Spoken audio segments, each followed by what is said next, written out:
जय जिनेन्द्र।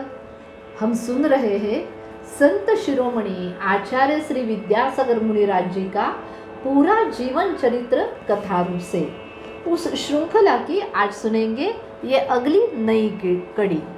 तो चलिए श्रोताओं, शुरुआत करते हैं मंगलाचरण से। अचल सुमेरु से भी ऊंचा जिनने आदर्श बनाया है, अचल सुमेरु से भी ऊंचा जिनने आदर्श बनाया है, जिसे देख कर सतयुग अब भी आकर शीश झुकाया है। कलियुग जैसे पवन वेग में दृढ़ संकल्पी मेरू हो, कलियुग जैसे पवन वेग में दृढ़ संकल्पी मेरू हो, विद्यासागर अचल धरा पर शिव सुख पाने हेतु हो, विद्यासागर अचल धरा पर शिव सुख पाने हेतु हो। बोलिए पंच परमेष्ठि भगवान की जय जय जय। आचार्य श्री विद्यासागर मुनिराज जी की जय जय जय। नमोस्तु नमोस्तु नमोस्तु भगवान। श्रोताओं, पिछली कड़ी में हमने सुना है आचार्य श्री ज्ञान सागर जी महाराज जी ने ब्रह्मचारी विद्यासागर जी को मुनि दीक्षा प्रदान की, और उस मुनि दीक्षा के लिए सदलगा से पधारे थे उनके बड़े भैया महावीर भैया। तो आगे सुनते हैं क्या हुआ। अब सदलगा गांव में जन्मा विद्या ने अपने कल्याण का मार्ग कैसे अपनाया, पुरुषार्थ करके बड़ी लगन से अपनी राह कैसे निहारी और अपनी मंजिल तक वे कैसे पहुँचे, ये इसके लिए क्या संयम धारण उन्होंने किया। विभाव से दूर रहकर अपने परिवार मित्रों का प्यार त्याग कर जीवन का अंतिम लक्ष्य कैसे प्राप्त किया, ये सब हमने सुना है। हमें भी यह चरित्र सुनकर पढ़कर चिंतन करना चाहिए। हम अपने इस दुर्लभ मनुष्य भव का कल्याण कैसे करें, सार्थक कैसे करें। इस हुंडा अवसर्पिणी पंचम काल में हम कितने भाग्यवान हैं, पुण्यवान हैं, क्योंकि हम सब ने आचार्य श्री विद्यासागर महाराज जी का आशीर्वाद प्राप्त किया है, उन्हें आहार दान दिया है, उनकी वैयावृत्ति की है ना। सच बोल रही हूँ ना मैं। ये अभी तो हमने सुना है कि ब्रह्मचारी विद्यासागर जी मुनि दीक्षा पाकर 108 श्री परम पूज्य विद्यासागर जी महाराज बन गए हैं, वो पद पर वे विराजमान हो गए हैं। सचमुच सचमुच यह सुनकर हमारे भाव में मंगल होते हैं, क्योंकि हम सब जानते हैं यह मुनि अवस्था पद प्राप्त करना और निभाना कितना कठिन होता है, कितना मुश्किल होता है। तो चलिए हम सब मुनि पद मतलब साधु परमेष्ठियों के बारे में सुनेंगे, उनके गुणों का उच्चारण करके अपनी जीवा को मंगल बनाएंगे। तो सुनो, मुनिराज को क्या क्या संज्ञा है। मुनिराज को संयम, संयत, ऋषि, मुनि, अनगार ऐसे शब्दों से भी जाना जाता है। ये भी संज्ञा उनको दी जाती है। कैसे होते हैं वे? निर्वाण मार्ग की साधना करते हैं, स्वपरहित साधक होते हैं, विषय आशा संपूर्ण आरंभ परिग्रह रहित होते हैं, ज्ञान ध्यान में सदैव लीन रहते हैं, 28 मूलगुणों का धारण वे करते हैं। यह 28 मूलगुण कौन से होते हैं? 5 समिति, 5 महाव्रते, 5 इंद्रिय विजय, 6 आवश्यक और शेष 7 गुण। इन मूलगुणों का पालन करते करते अपने आत्म ध्यान में लीन रहने वाले साधु परमेष्ठी धन्य धन्य होते हैं। त्रिवार पूर्वक हम सबको नमोस्तु नमोस्तु नमोस्तु करते हैं।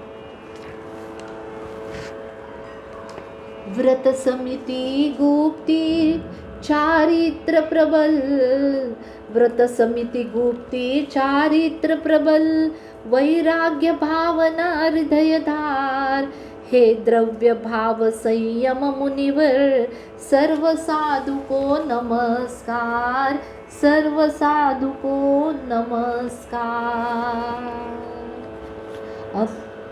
अब आचार्य ज्ञान सागर जी महाराज जी के संग में दो मुनिराज थे, एक स्वयं आचार्य श्री और दूसरे नवदीक्षित। अब दूसरे दिन दोनों महाराज जी नसिया जी से निकले आहार के लिए। आगे मुनिराज ज्ञान सागर जी और पीछे मुनिराज विद्यासागर जी। आज चौके थोड़े ज़्यादा ही लगे थे। हम चौकों में घरों के बाहर भी ज़्यादा भीड़ थी। हर एक चाहता था हम भी आहार दे मुनिराजों को। सबके चेहरे पर कौतूहल था।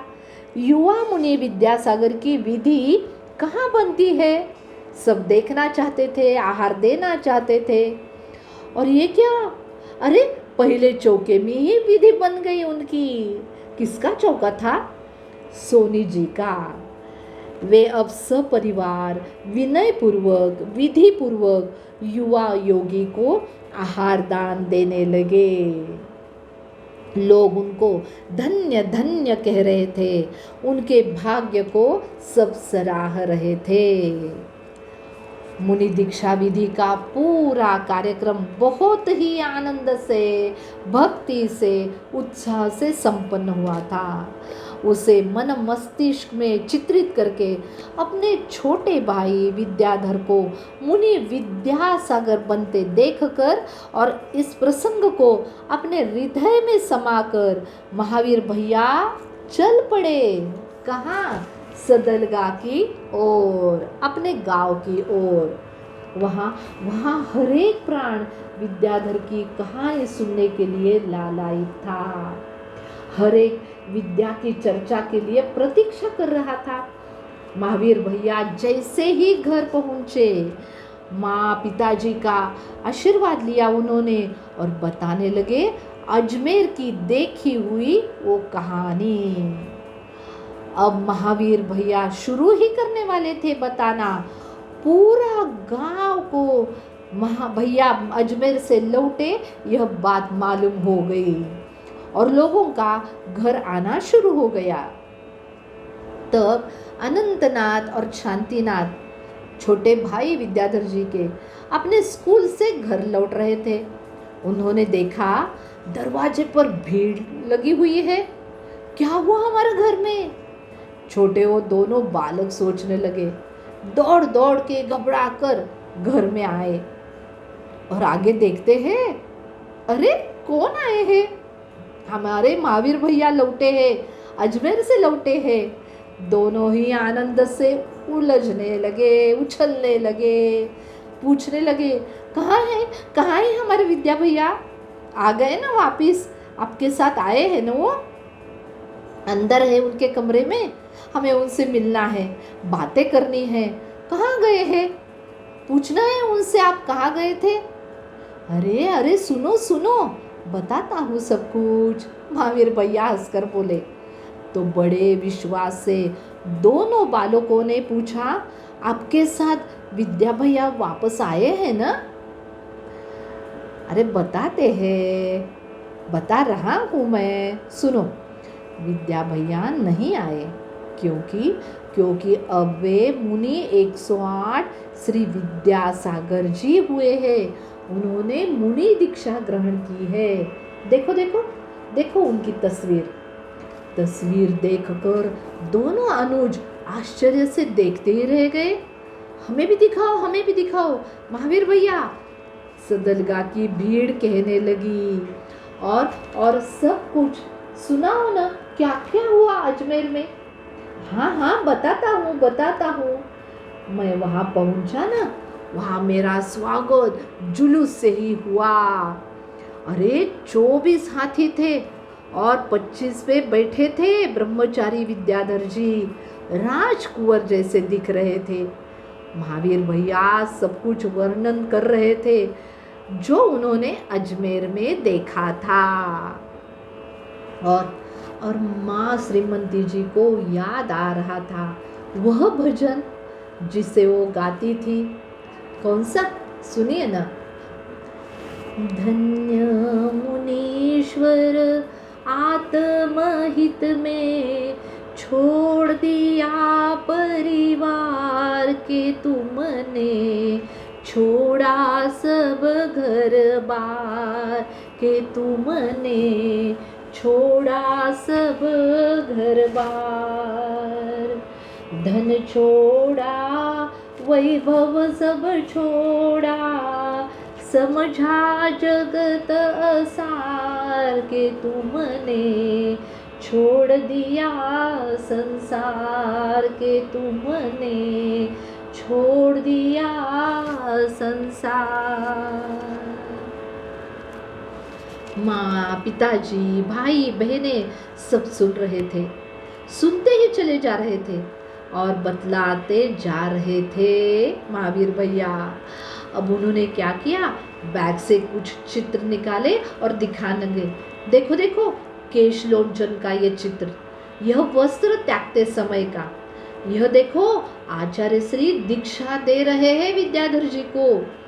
सब सुनते हुए, चित्र देखते हुए सभी की आंखों से अब अश्रु बहने लगे।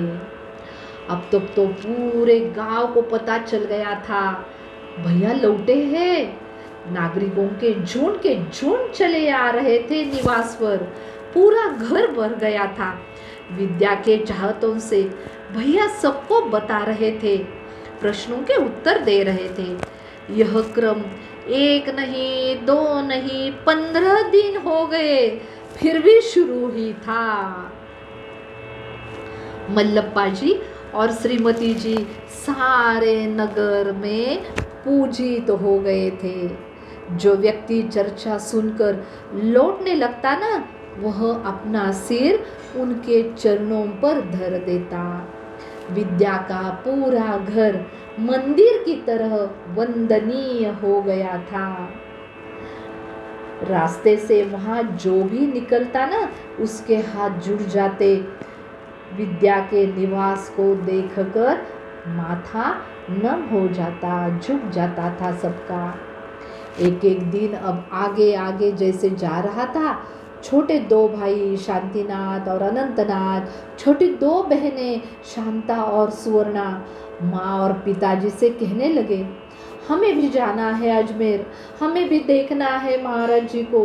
चलिए ना पिताजी, हम सब जाएंगे ना पिताजी, बोलिए ना। माँ बोलो ना कुछ, हमें भी जाना है, दर्शन लेना है, आशीर्वाद लेना है। चलिए ना, चलिए हम सब जाते हैं अजमेर।